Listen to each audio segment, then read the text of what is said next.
why do people tend to, contact you? What are they looking for as far as a midwife assisted birth versus a traditional hospital birth? So I would say, different people come to midwifery from various sources. Some people come with a recommendation from friend or family. Some people come through something that they've read or that they've seen, and then they just start, doing some internet search. And other people might come through some professional connections, like a childbirth educator, or a massage therapist, or, you Yeah. know, uh, pelvic floor, physical therapist. So, or another midwife, if Yeah. one midwife's busy, and, they'll do some recommendations. So I think the majority of people who are coming to question a midwife with regards to what her care or their care would be Yeah. is somebody who's really interested in a more natural approach to pregnancy and labor and birth, somebody who believes that they're going to have more autonomy uh, Mm. during the process. This might not be something that they would say right up front, Yeah. because it might be something that they're beginning to explore. Because I think a lot of people, once they start reading about midwives, they're like, that sounds a little bit more in line with the way I'm taking care of myself, the way I live my life, Yeah. a more holistic approach. Now, of course, there are a variety of midwives, and Right. there's a variety of ways of practicing, but um, I would say the majority of people who are looking for a midwife are looking for somebody who's really going to listen to them, who's going to appreciate and support their need to really participate in the whole process and not Hmm. be dictated to. Um, Somebody who's going to consider alternative or complementary therapies instead of something very straightforward and more medicalized. And I think somebody who's just going to give them more time Yeah. in their care. Did you have you know what? I think we're having a little problem with some I can hear my echo of my voice coming through your computer. Okay, so how should I I? wonder, are you able to take the volume down on your end? Sure. Yeah, I Okay. think so. Let me just take a look. Um,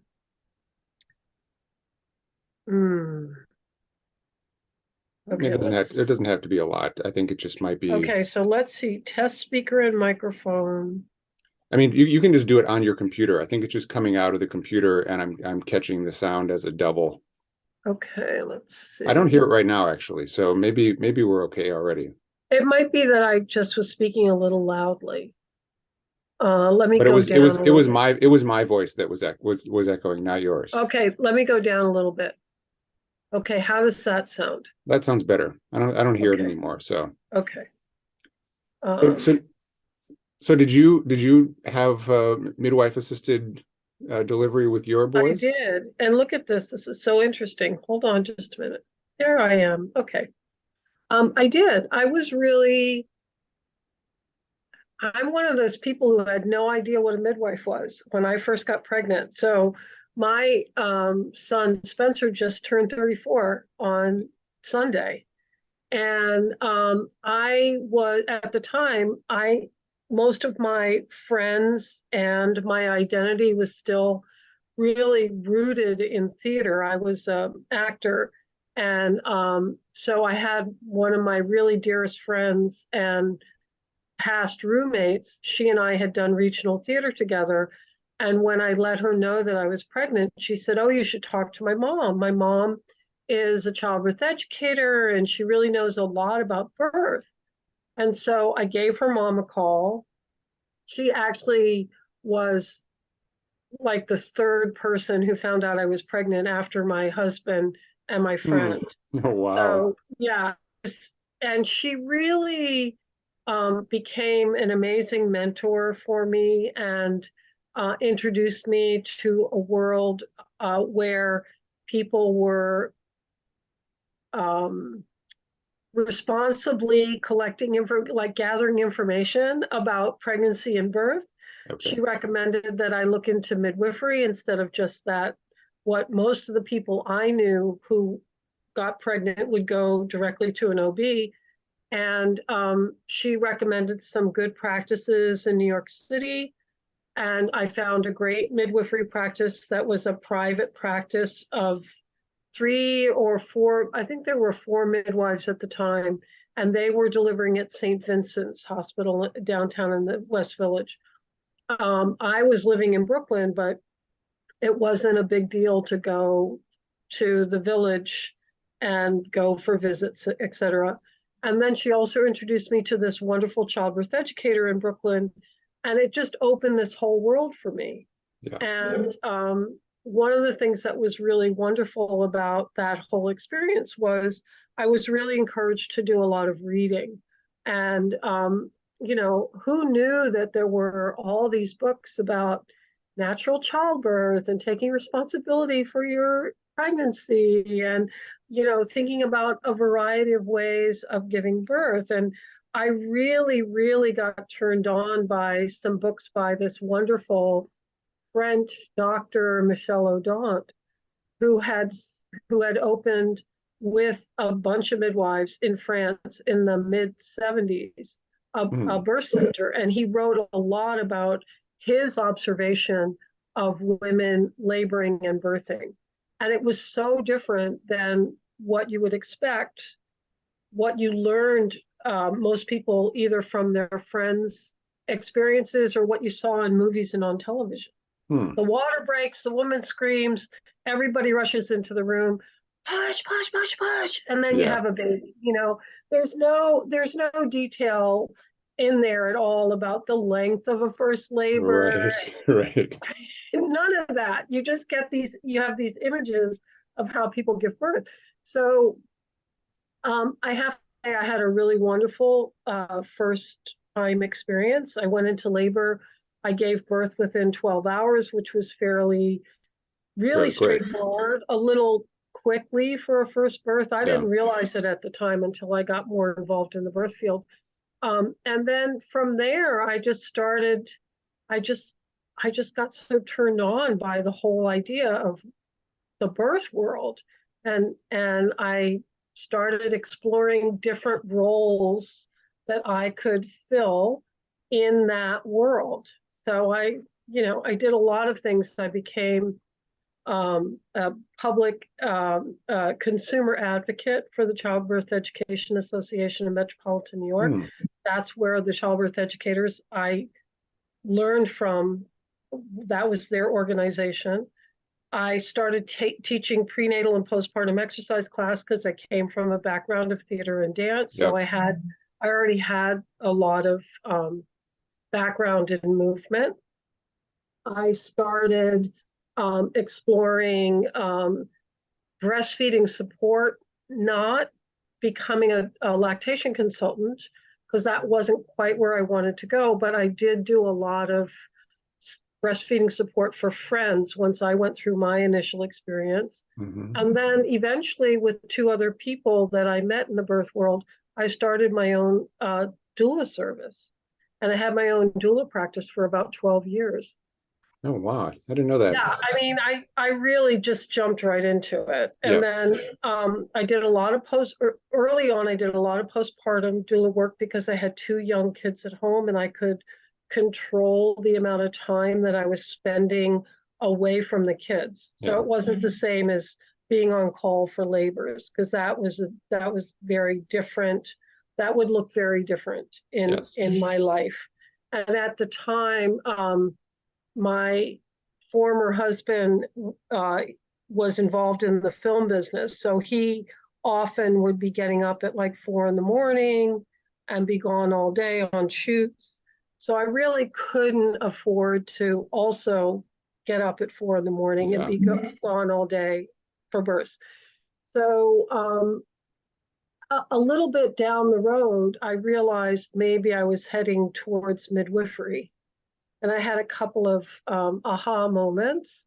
One at this really wonderful conference in 1992 in downtown Manhattan that was co-sponsored by our group and MANA, which is the Midwives Alliance in North America. And there were all these amazing speakers. And there was a moment when I was sitting in one of the workshops and I thought, midwifery, maybe that's where I'm heading. And then it took me another few years to figure out, like, organize myself and figure out my schedule with my young kids and get back to school and do all the science prereqs. Because of course, when I was at university, I was in a, honors BFA program for acting. So didn't have a lot of science prereqs taken care of. So I had to go back for those. But it's sort of nice, I think, sometimes too, to have come from a different background. I mean, I was the same, I was an English major, writing kind of programs, and a musician. And I don't know, there's something about that kind of field. I feel like we had to learn how to listen in a different kind of way. Some of it was like, just being in that very attentive space with somebody and being almost hyper present in a way that, most people aren't in their work. Yeah. So I think it was good training for us. I would say definitely. I mean, there is that, as an actor, all the work that we did, exactly, be present in the moment, react to what's going on right now, don't be so in your head, stay in your body, and react to the information that you're getting right there in the moment. So there's nothing more dramatic than labor and birth, That's for sure. when you think about it. And it allows you also, like, if you ever did any improv, which I'm sure you did as a musician, you have to work with what you're getting. You can't, there's nothing scripted about what's happening. So you have to learn to be really flexible. And I think that is definitely part of the skill set of a good midwife. Yeah, I did a lot of improv as a musician, but I hadn't been performing live for a long time. And so when I started as I was starting the podcast, a friend of mine talked me into doing like an intro improv course. And it was really helpful to think about. There's certain aspects of it that I still think about in a lot of different ways. And I think there is that, and one of the challenges I always had with the, at least having kind of difficult conversations or being in a situation where you're arguing for something that you feel like is important, is to you have to infuse your opinion, which is a little bit challenging. They had this thing in the improv course that I took where they said you have to make a declaration at some point. Like if you don't declare an I need, I want kind of thing, or at some point you don't give the other person anything to play off of. And I've even found it sort of helpful in my practice in a way that as practitioners, we're listening to what people are saying and what they want, but we've been doing this for a long time, and we want them to be successful. So that's kind of our want. So I think there's something about being able to sort of speak up, in a difficult situation like that, and that we've had a little bit more practice with too, probably. Yeah. And I think, this kind of goes, then you get a little philosophical, but I think there's a lot to be said for really being, I feel part of my role in working with the clients that I work with is to support them in their decisions. So instead of imposing, there are certain things that I really feel strongly about. There's safety measures, right? Yes, exactly. Clinically, I feel like there's certain things that the information we need to have to make sure that we stay safe. Exactly, safety measures, protocols. But there is a lot of leeway in there. And part of the work that I'm doing with people, similar to what you do, is that I actually take time with them. So when we make appointments, we're not rushing through 5, 10 minutes every 4 weeks, and we spend time with one another.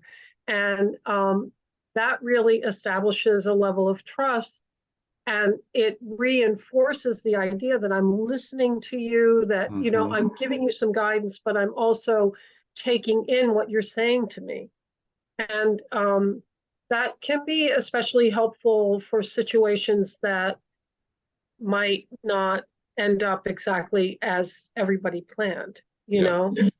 And So, sometimes we're just listening, you know, like we're trying to gather all the information that this person is giving to us, and all their you know, wants and desires, you know, in the process. But you know, what I kind of think is like, I sort of gently guide, you know, 25,000 sessions in, like, you know, I hear people saying things sometimes that I know are not actually going to work for them in the end, but they don't have to be dealt with in that moment. It's like, okay, they think this, so I have to figure out my way in to sort of like kind of getting them sort of a little bit more on board with the direction that I think would be beneficial to them. Sometimes it's a safety thing. Sometimes it is about a health improvement, you know, in the situation. And that, you know, that's one of those things that is like improv. We have to sort of like look for our opportunities, but not be so like dogmatic and pressing on the way that we go about things.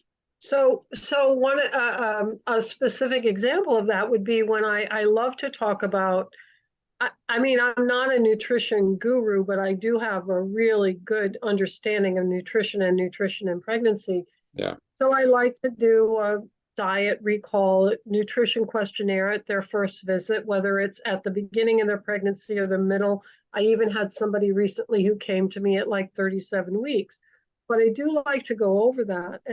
And sometimes you learn from folks that you're working with that their diets are really not so healthy, especially for pregnancy. So there you are doing that gentle suggestion or gentle guidance into, I can't just say, gosh, your diet's really lousy. I have to say, what do you think about adding some more vegetables to your diet? You know, or how about let's increase the protein and decrease the sugar intake? So, you know, and it's an ongoing touchstone, you know, like we're gonna revisit that at each visit, not necessarily spend a lot of time, but kind of do a quick review just to make sure that they understand that there are ways of keeping themselves really healthy and helping for optimal growth of their baby. Right. Yeah. So take us through, like, you know, somebody comes to see you. There's going to be a lot of prenatal care that you're gonna do. Where do you start with somebody? Do you start trying to, like, if they know, like, I want to have a midwife birth, do you check in to see like where they're at as far as their education, if especially for a new person, right? Somebody for first time baby. Yeah. Do you start there, and what is kind of like the protocol as far as your first appointments with them and that? I'm just kind of curious. So good question, and it's right on my list. So I could check Perfect. it off, because I was going to say, talk about, you know, the schedule of visits. So if somebody was coming to me early on in the pregnancy, the the most important thing at the very beginning of pregnancy is to discuss what testing is recommended. And so the first visit often will last at least an hour and 15 minutes. Usually at that visit, there will be some blood work drawn, whether it's for the non-invasive pregnancy testing or for an initial prenatal panel. And I discuss all of the reasons why these tests are available initially. They don't just come into my office and I say, you're going to have this, this, and this done today. I have a discussion with them. This is why we recommend this test. Are you interested? Not interested? Okay, fine. This is why I recommend this test. These these labs, these basic prenatal labs at the beginning of your pregnancy are important, but we don't have to do them at 10 weeks. We can do them at 14 weeks at the next visit, depending on how you're feeling. I also recommend at least one sonogram. I have a certain percentage of my clientele that come from the Orthodox Jewish community here in New York, and a lot of those clients are not interested in doing sonograms or not interested in doing a lot of sonograms. So we talk about, if we're only going to do one sonogram, this anatomy scan right around 20 weeks is what I recommend. And here are some choices of where you can go. Here's a referral for you. Let me know if you decide that you're going to go. And then beyond that, I talk to them about the schedule of visits. So initially, if you start care towards the end of your first trimester, which is, let's say, between 10 and 13 weeks, then you can expect to come to your, revisits or the future appointments every 4 weeks or so until you're around 28 weeks. So that's about the end of your second trimester. And then from 28 weeks to 36 weeks, we try to come every couple of weeks. And then for the very last 3 or 4 weeks, weekly. So I tell people an average number of visits is about 10 to 12, sometimes a little bit more, sometimes a little less. Listen, I have some clients who are, it's their 7th baby. And they're like, you know what, I can't make it in. Can we have a phone call? Yes. This next visit, I don't need to draw any blood. We don't need to review anything. We can have a chat on the phone. It's fine. And this is something that obviously we've all appreciated during the pandemic, how you begin to have the way we practice has shifted. And so I offer, amended or different kinds of visits to people so they don't have to come always to my office. Yeah. And then beyond that, there isn't really a lot of testing that needs to be done, especially for low risk clients, which is typically what the midwifery clientele is. We have healthy, people who don't have underlying chronic conditions, most of them. And that really allows you to spend more time at the visits just talking about how are you feeling, what's going on, and et cetera. The other thing that goes into the education piece is I do require that my clients take a childbirth education class, but I don't tell them who they have to take it from. I just say there are a lot of really good childbirth educators. I spend a lot of time with you, but I do not have enough time to educate you about all the ins and outs of signs of labor and laboring and birth. You need to get that additional information from somebody who's going to really focus on that information. And then we discuss it towards the end of the pregnancy. We're always discussing signs of labor. What do you think you want to do? What are you going to have on hand? And, I can get into more of that. In the age of information, compared to like when you had your kids, does the information sometimes get a little overwhelming? Are you having to kind of simplify and draw back and put out anxiety fires that sort of pop up with people? Yeah, and I don't know about all of the people that you work with or some of the people you work with, but I will say I think New York is often known for these highly functioning professionals, many of whom work at such a level that they're also carrying a certain amount of anxiety along with it. And so a lot of them are self-starters. A lot of them are doing information about everything. They're looking online for everything, not just their pregnancy or their little aches and pains. So at the beginning of the pregnancy, I say to them, if it's a non-urgent question or issue, just text me or email me. I'll get back in touch with you. If it's an urgent if you think it's an urgent issue, here's my phone number. You can call me any time of the day or night. However, I will get text messages and phone calls from people going, my friend, this just happened to my friend, and I think I need another sono right now. And I kind of have to go, okay, let's talk about this. What's going on? Is everything okay with you? Is everything okay with the baby? What happened? And so I really feel like a lot of my clients diagnose their issues with Dr. Google, and I am constantly deconstructing their diagnoses.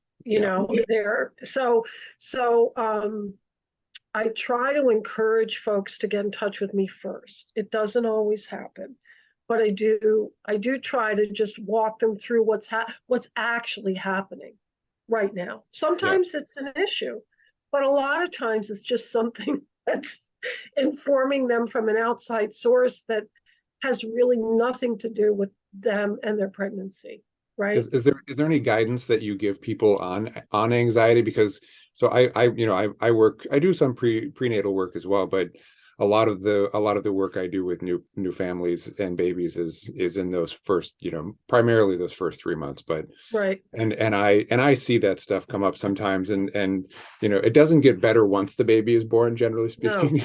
So right. No. is there anything or any books or any guidance that you give on that? Yeah, I mean, I guess it depends on what the issue is. I feel like sometimes with some of my clients who I've gotten to know really well, the best thing is just to be very available to talk through specific whatever's happening to them in that moment.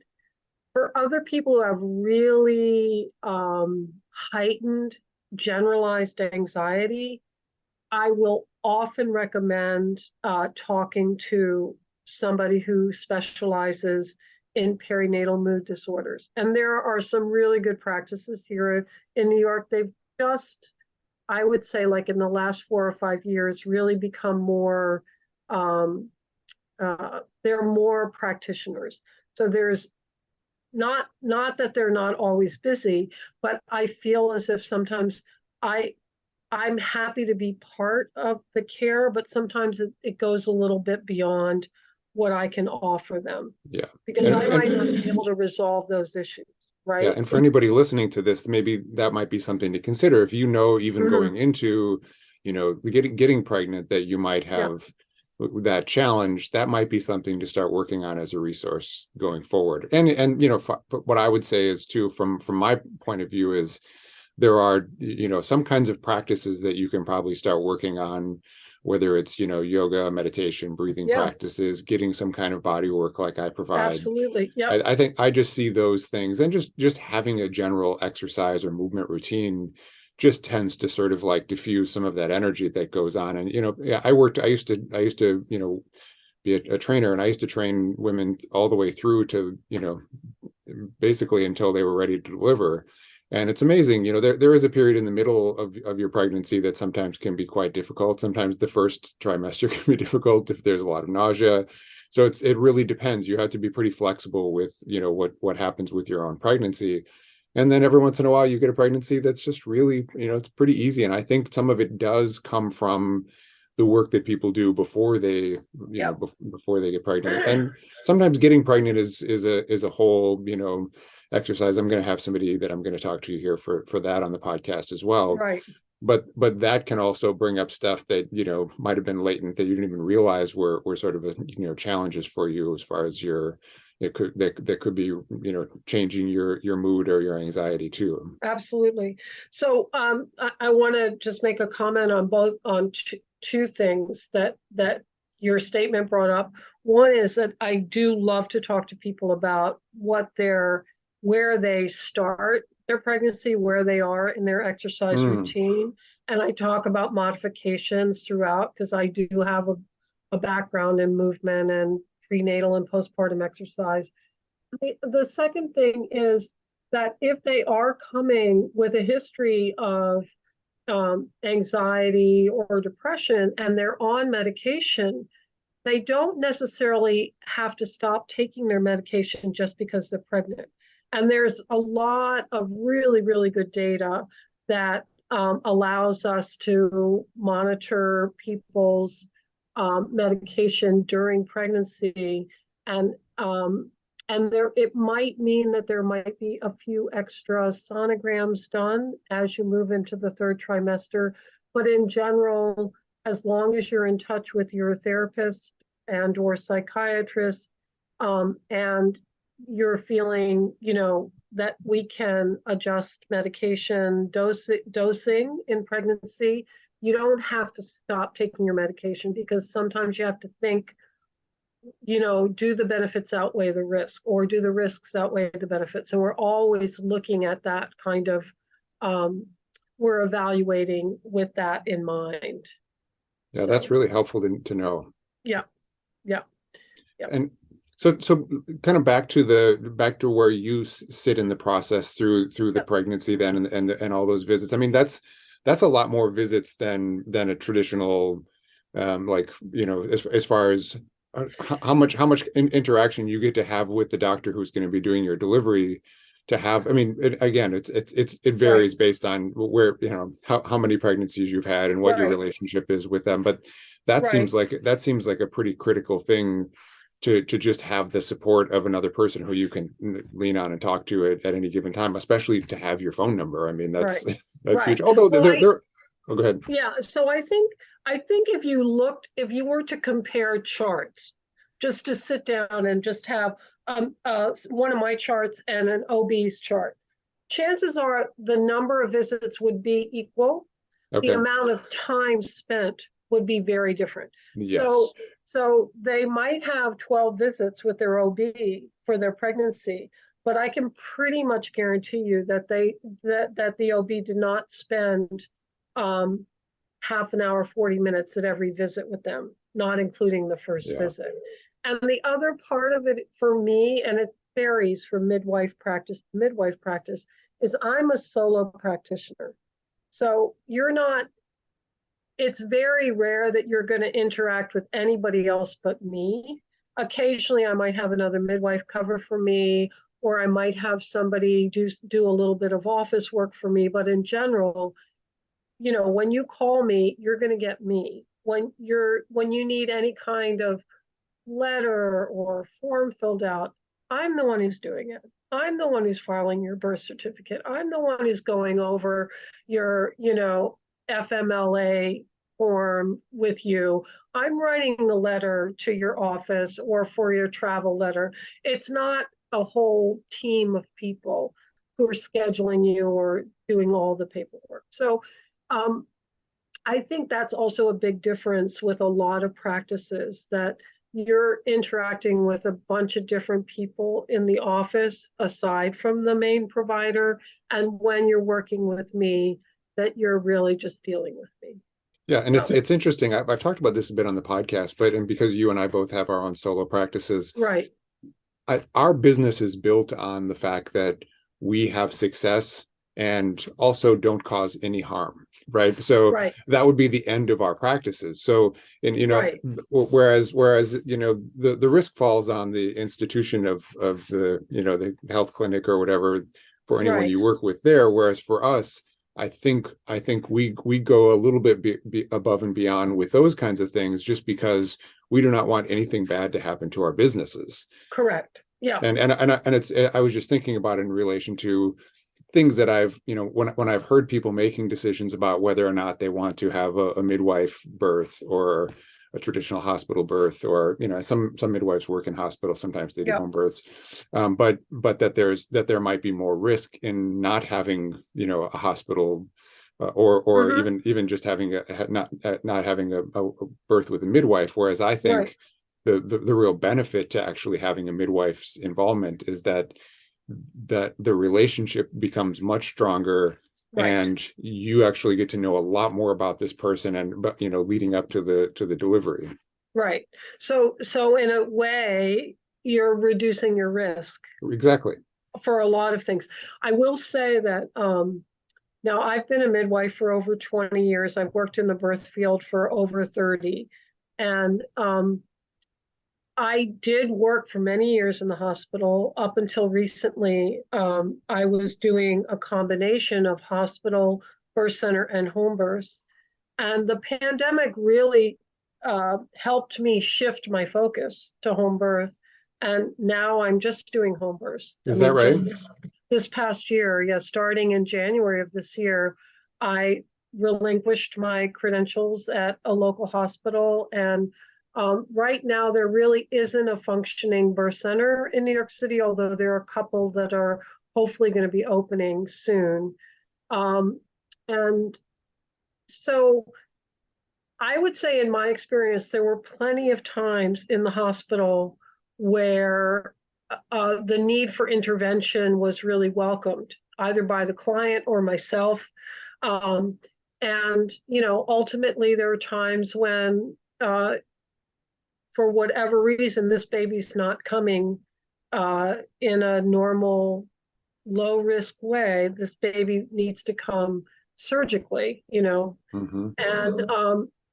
and I feel as if in the different settings, the different hospitals where I've worked, the good thing is when we make that decision to go for a C-section, it means that we worked really, really hard to make sure that baby wasn't going to come any other way.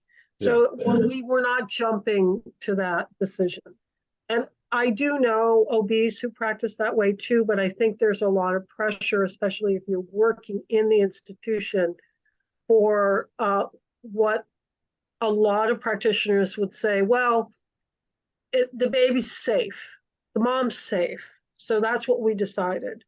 But, did they clinically allow that labor to progress to a certain point as long as mom and baby were okay, or did they jump the gun a little bit? It's hard to say because I wasn't there in whatever specific instance, but I do feel as if when you're working with a midwife, that midwife is really, really focused on trying to keep everything as low risk as possible. Yeah, and there's once you get into a hospital system, time is money. It's a bigger business, right? Not to, and there are plenty of people who work. I don't want to right. say that everybody behaves this way, but the tendency is just there, right? Right. And for somebody like you only take what, maybe four at max, four babies a month, right? So usually like 2 or 3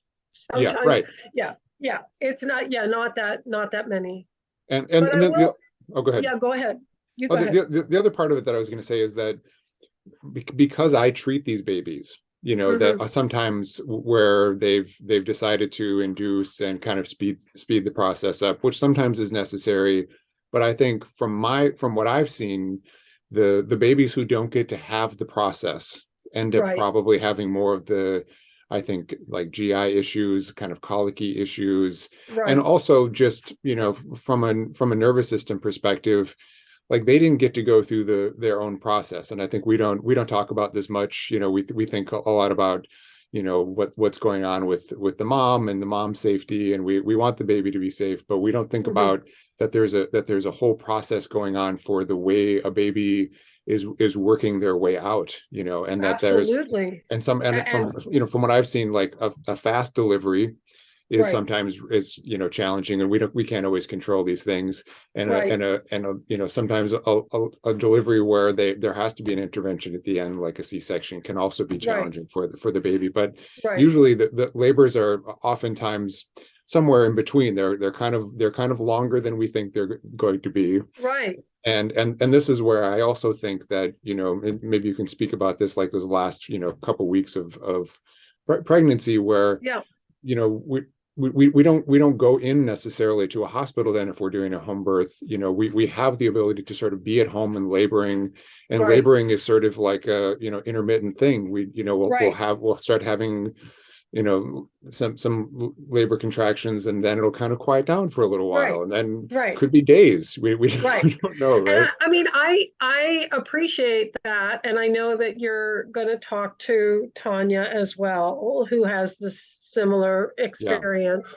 But as a midwife who's practiced in different settings, I will say what's wonderful about focusing on home birth for me is reinforcing that idea that we don't really appreciate what the body is doing at the end of pregnancy, because there is a lot of intervention in the medical model. And so I see more of that stop and start. And I see more, even with my moms who are, this is their third baby, second or third baby. You think, oh, that mom's going to go into labor. She's just going to have her baby, no problem. But no, I see people who, they call me up on a Sunday afternoon or evening going, I think these contractions are getting stronger. I'm like, okay, great. I'm ready to go. And then I get a phone call, 2 hours later, and they're like, no, they're gone. I'm like, okay, Yeah. Yeah. let's see what happens tonight or tomorrow or the next day. But I really, really, really, I always have believed this.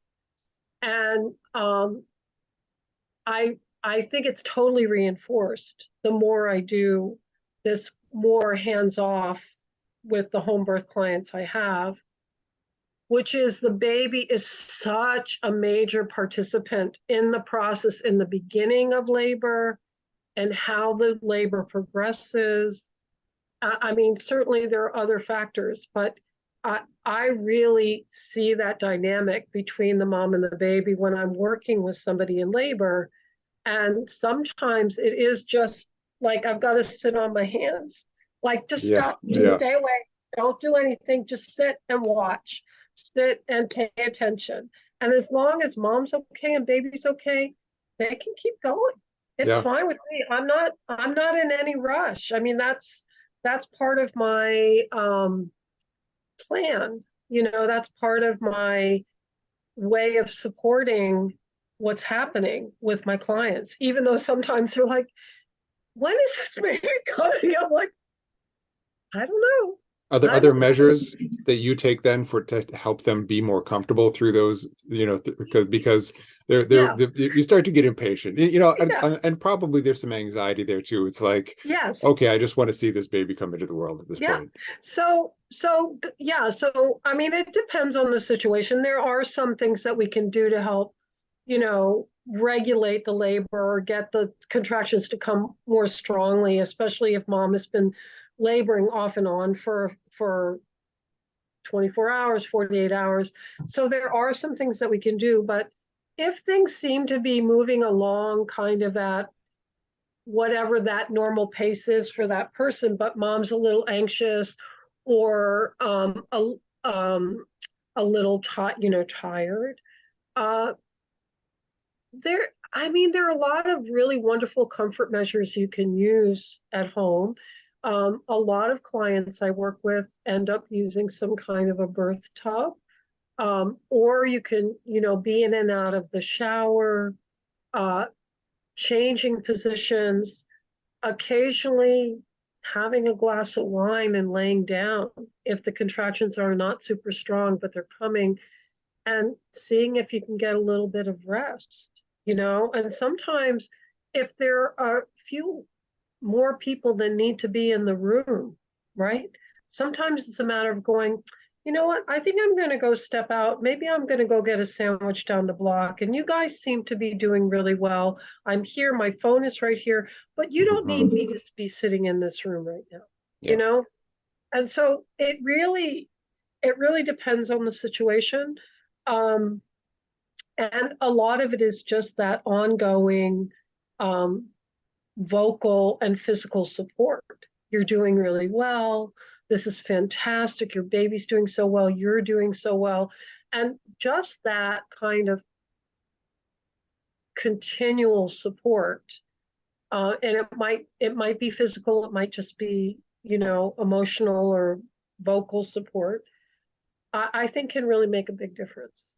We're not Yeah. judging what's going on, Right. Right. right?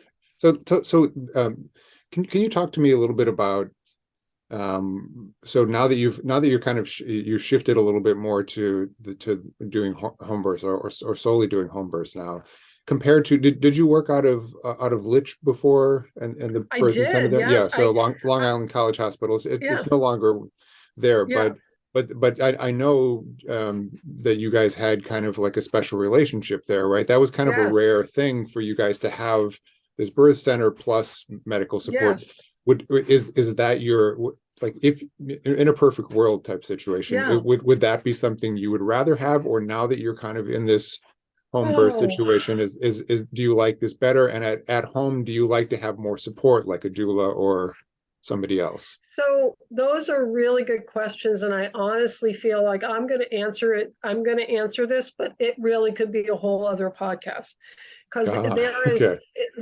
there is a certain model of care with what we would call community midwifery, which in other places besides New York City and in most places in the US, it doesn't happen. There are a few places it happens, not too many. But in Canada, in the UK, in the Netherlands, in parts of France, in Australia, New Zealand, the model of care is the midwives are present for a lot more births, including being able to seamlessly move from hospital to home or home to hospital or birth center to hospital. And what it what it means is that everybody is on board to support that particular client where she is in her journey of Mhm. pregnancy and birth. So if something crops up during her pregnancy, even though she planned on having a home birth, but something happens where she might need a higher level of care, meaning a little bit more of focus on her, whether it's medication for her for the rest of her pregnancy or more closely monitoring the developing baby. It's nice to know that the midwives can continue, there's a continuity of care for somebody who ends up in the hospital, right? So we're Right. not, sadly, here right now, the way the model of care is if somebody needs to go to the hospital, I have to hand them over to a different practitioner or a different staff at a hospital.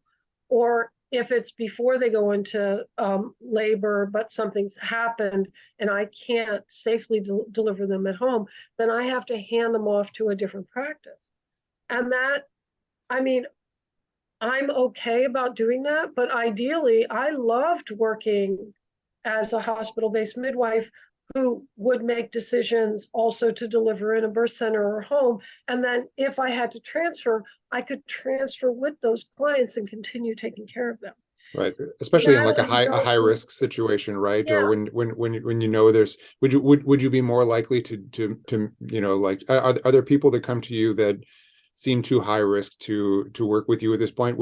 But with a birth center or hospital access, would you consider maybe taking them, whereas you wouldn't now, just doing home births? right. So yes, the answer to that is yes, and Okay. I have in the past, though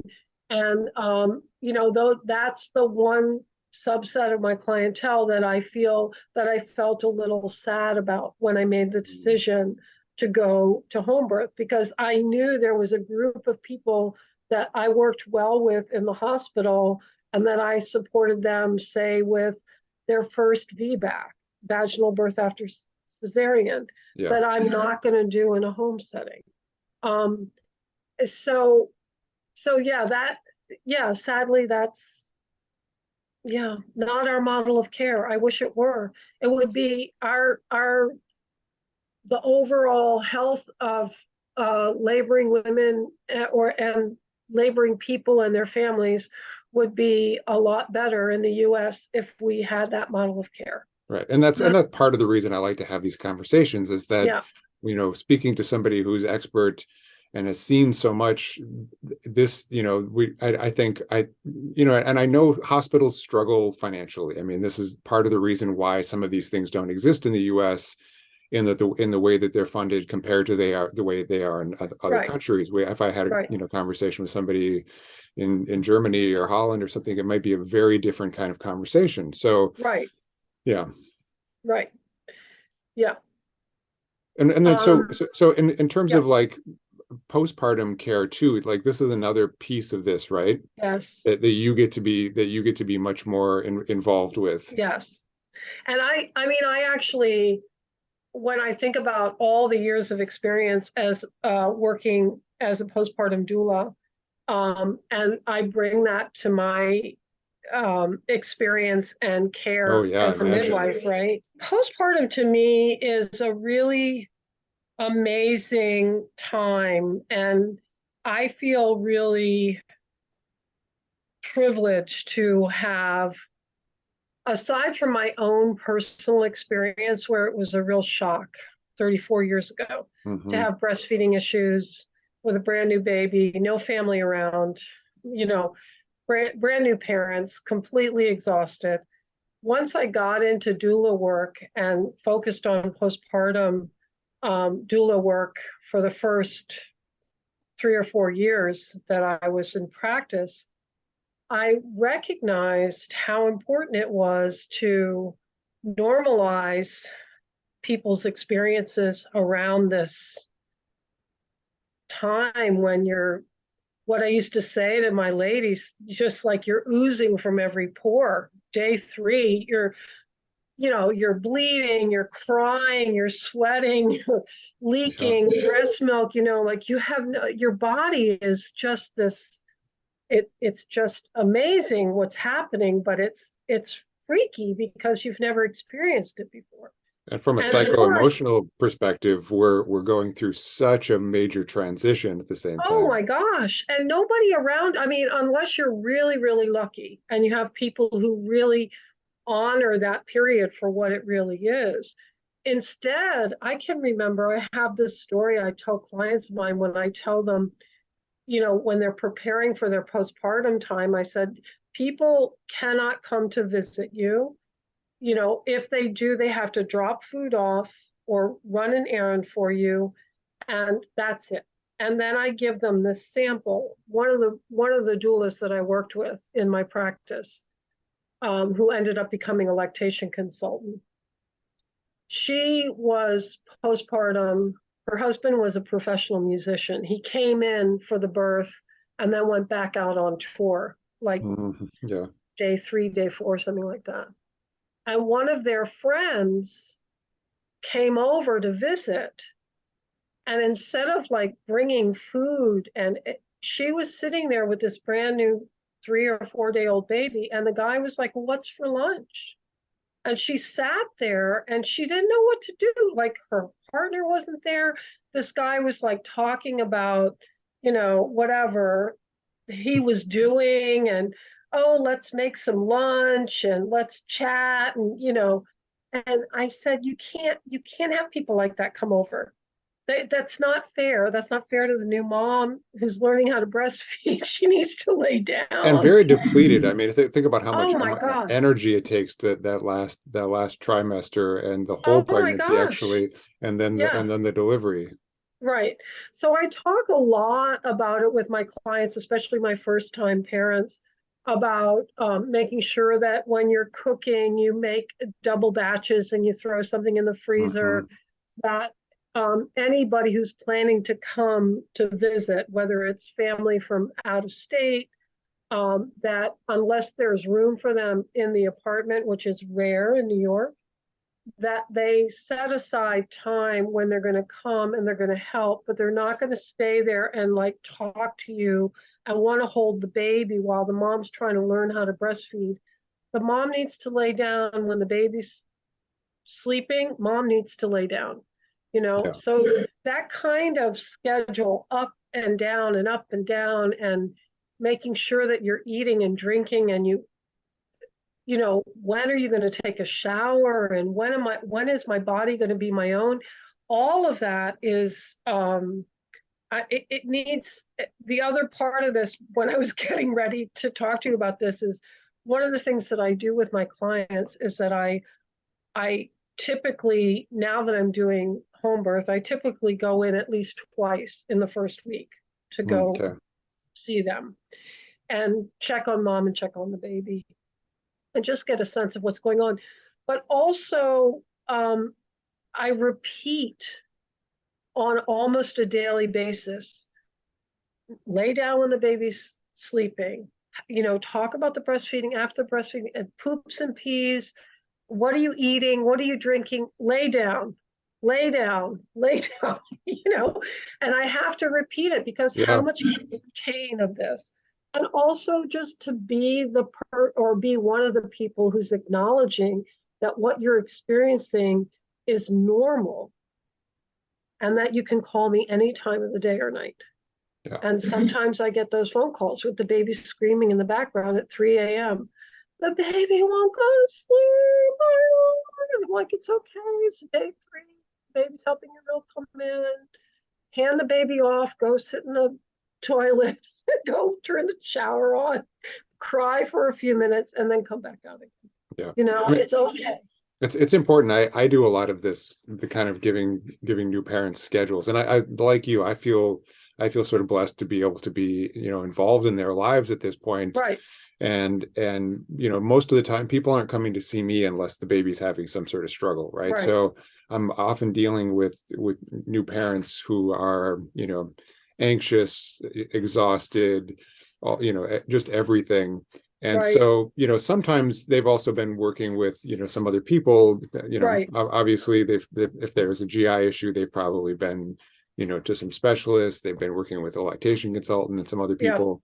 So, I'm also there just to sort of like give comfort to the baby and help the baby kind of settle too, because now we have this whole dynamic that's going on with the family. And sometimes, and this just happened when I was in New York last time, this couple had a kind of, a baby that was definitely having a very, intense startle reflex to just about everything, which kind of gave the lactation consultant the sense that like, there are some, some digestive issues going on, but there's also just a lot of like, there's a lot of tension and a lot of sensory stuff going on. So the parents got to see the baby just sort of like completely relaxed. And the dad even said to me, like, the baby being relaxed makes me feel relaxed. Which is what I see happening, but for the dad to actually acknowledge that was like pretty huge. But that is part of the process sometimes, is to have that, figure out what that support is. And this baby was like 2 months old, so it's sometimes it takes a while to finally get to get through a few different things. I usually tell people, like, if I'm working with them through their pregnancy, that give themselves at least like 2 or 3 weeks before, if they know they want to bring the baby to see me just for a little something. If I could be in the hospital, I would love to treat the baby right after delivery, but I actually think sometimes my place should be kind of a little bit further out. Like, I think just as a little support, and also kind of deal with some of the stuff that happens, because it's a stressful thing for a baby to come into the world too. So I'm thinking really focusing on them, and then starting to give the parents some resource about, like, this is what the next few weeks are probably going to look like, or at post treatment, this is what I want to get you, this is the feedback I want to get back from you, that kind of stuff. So there are a couple of things that I tell people when I'm teaching them in the first few days postpartum. I give them this framework. I say, I'm going to talk about babies' breastfeeding behavior and everything that means in a 24-hour period. We're always looking at 24 hours. And I want you to see, I'm going to say 24 hours and 4 weeks. 4 weeks is about the amount of time it usually takes for a baby to sort of settle in to becoming a good breastfeeder, especially with a first time parents. The other important thing about that, while you're teaching them and supporting them, is to recognize, as experienced provider, when to step back. Because if there are too many voices, professional voices, giving conflicting information, as much as I would like to say, if you stick with what I'm telling you, that baby's going to be fine. But sometimes I have to step back and say, look, the pediatrician or the lactation consultant is giving you certain information, and I do not want to add to your tension because what I'm saying might be conflicting advice. So sometimes I'll tell people, let's just listen to one voice about this issue. Yeah. If it's lactation consultant or the pediatrician or whatever, even if I personally am not in agreement with that, it's okay, because I know that in general, I want that level of anxiety to be reduced. So you can see a baby relax after 3 weeks, or, do a really good feeding after 2.5 weeks of struggling, Yeah. So, yeah, it's a challenge sometimes. And we tend to, because we've seen enough of this, we sort of see the trends. Like we can sort of tell when a baby might have been struggling with something, and you can sort of see that they're on that they're in kind of in a positive trend, right? Yeah. And I think the sometimes the parents also just need to hear that they're doing a good job, Yes. and that things are definitely improved, from where we were, because that's also hard to track day to day when they're in it. We see it a little more intermittently, so we can see the changes, and then I think that's also sort of helpful for them to sort of hear from somebody else that like they're actually doing well, because most parents, first time parents especially, are they're just they think, and it's a scary thing, they let you take this baby home, or you're at home and the midwife leaves, and suddenly you're having to deal with everything. So where's the instruction manual? You didn't leave an instruction. Well, sometimes I'll get on the phone with other midwife friends, colleagues, and we're like grumbling about that this lactation consultant, recommended this, or that pediatrician said this, but we're allowed to kind of be a sounding board to each other. But then when we get back to our clients, we're like, oh yeah, the baby's doing so much better than whatever. I saw the baby 3 days ago, 4 days ago, or whatever. And I think what you said, being positive and supportive, can go a long way, because there are a lot of people who are not necessarily doing that for the new parents. Mm-hmm. There could be a lot of criticism. There could be, judgment from family and friends around what's happening. Well, I didn't feed my baby that way. My babies are all fine. My babies grew up. So sometimes it's really hard what the choices they're making, especially in a home birth, because the people around them have never seen this before. Yeah. So yeah, you have to try to stay really calm and be very supportive. And even though we might not want to, interject too much, because that we already know that there are a lot of people, a lot of cooks in the kitchen, so to speak. Right. It's also important from the other side of that to know that as a parent going through it, just to know that you have this team around you, where you might say like, I don't know if what this person says makes sense. I want to bounce this off of another person. What do you think? Because and you might find that actually both those people feel the same way. But if you're still struggling to figure out what makes sense for yourself, because you're not an expert as a parent, then you have extra resource. And I love being part of that process. And most of the time, I mean, I'd say just because of the network that I work with, they're so experienced that 99 point something% of the time I'm in complete agreement of what everybody has to say. Yeah. There also is a point, and this has to do with maybe going back to the decision to look for a midwife in the first place. But there also comes a point where you look at the parents and you go, well, what do you think about this particular issue? What is your gut saying to you? Do you feel okay about it? Are you conflicted about it? Are you anxious about it? Does it not feel good to you? Because so, I say to them, nobody's going to be there at 3 in the morning when you're trying to figure out what's going on with this little baby. You guys have got to make a decision that works for you.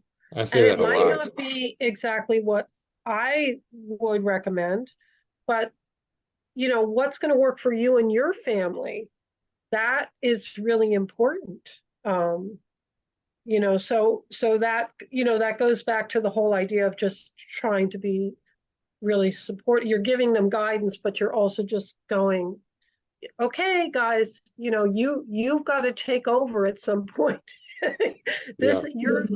This little one's parents, and that little one's going to teach you how to be parents, and you're going to teach that little one how to be part of your unique family too, right? And that's the other handoff that I think is really interesting that happens, is that at a certain point, we're sort of handing it off to say that, as a parent, this is your instinct, but we're Right. also, a lot of times, at least this is the way I kind of work, is I'm also saying, like, this is the moment at which you start, putting some of the responsibility on the baby to sort of, like for me, I try to get parents to start thinking about things that they can do, that so they don't have to manage every aspect of what's going on with the baby, like Right. dealing with gas, like starting to do tummy Right. time earlier than they think they, Right. and starting to give them some things to say, like, these are the needs of the baby, actually, Right. and starting to hand that over. This is the beginning of parenting, right? It's Right. like having them start to learn how to self-soothe and self-manage certain Right. kinds of things, Right. and being there as support as needed, but starting to kind of move through that, and that is kind of where we start to step out, I think. Right. Right. And I always tell people when they come to me early on, when they make the decision to work with me as a midwife, I said, you're making parenting decisions already, Oh, totally. just Yeah. by choosing how you're planning on delivering, going into labor and delivering your baby. Yeah. So, you will continue to make lots of different kinds of decisions around parenting and your family, but already you're making decisions even before the baby's out in the world, Yeah. you know? And we're not going to be perfect as parents. No, no. That's the other part. My kids would tell you that. And it is something I also sort of mention sometimes to new parents, like, you know, your goal is sort of like, those things in the bowling alley, those little gutter guards Oh, that come up. It's like your goal yeah, is to basically kind of keep them in the lane, right, you right, know, right, so right, that they don't fall into the gutters. But they have to start, this process of self-development. And hmm then, it's sometimes we make the mistakes that we make are in the way that we guide most of the time, yeah, as the process goes along. But also, I tell parents, like, you have to you have to cut yourself slack. This is a yeah, first time experience for you. yeah. We've all, anybody who's had kids has gone through this, and Oh, yeah, kids are, if you say something, poorly, or you realize you made a mistake in the way you did something, just apologize. Kids are very forgiving with these kinds of things as yeah. they get older. I So have I have a really dear friend of mine who is a social worker, a therapist, and her focus is on resiliency. And so she's worked with all different kinds of groups, especially um, kids who are refugees and teachers who have working with kids who have a lot of emotional issues or physical issues. And, she's always talking about how you teach people to appreciate resiliency and help kids learn how to become more resilient. And mhm. it's amazing what kids can do. So even when they're really, really young, yeah, when I'm handing a baby over and the dad is like, oh, and I'm like, no, that kid, you can really hold that kid. That Yeah, kid just, it's a full term baby. That's a nice, healthy baby. That baby's stronger than you think, you yeah. know? So, And one of the things that I've kind of learned, just because I treat all ages, is that I really address babies as fully developed, fully intelligent beings, and babies know, like Yeah. you can't fake a baby out. No. and so, I think that's another one of those pieces that I like to kind of give to people is to really think about, like, think about this relationship that you have right now. It's immediate, it's present, and start addressing them as, just somebody that you love and respect right now. Yeah, absolutely. Yeah. And that takes you a long way, I feel like. Yeah, it definitely does. Yeah, I mean, I feel so honored when I'm holding a brand new baby, and looking at that baby, and the baby's looking at me, and I'm like, welcome, welcome. Mm-hmm. And you just see all these amazing human beings just right there. You're one of the first people who gets to meet them. And it's kind of great that I found this profession that allows me to have those experiences. That kind of endorphin buzz that you must get, Yes. like, regularly. Yeah, exactly. Not too often, because it means that I'm not getting a lot of sleep. But... Right. That's probably true. But yeah, a few times a month, it's great. Yeah. So for anyone listening, you're in New York City. If anyone's interested in your services, how could they get in contact with you? So I have a website that is going to be updated, but you can still get basic information. It's citymidwiferyny.com, and it's citymidwiferyny.com. Also, I'm okay with you sharing my email with people if you'd like. I get a lot of inquiries through email, and that's fine. And yeah, I mean, I'm here and in Brooklyn, but I go to all boroughs, although getting to the Bronx for a second or third time baby could be a challenge. Yeah. Brooklyn, Manhattan, Queens, Staten Island, even like Nassau County, like the border, Nassau County, Long Island. I've done births out there as well. Okay. And we'll have all your links here on the show notes and below on the YouTube channel. Right. But we have a guest page on highway2.health, which is our website, and so you'll have your own guest page on there with all your information. So and you're welcome to kind of throw up any information you want on there if there's any, like, once I update my website, I'll put that up. That'll be up there too. Okay. Yeah. Cool. Well, Chris, thank you. Long time in the making. I'm glad we got to finally do this together. Yeah, me too. It's great. Thank you so much.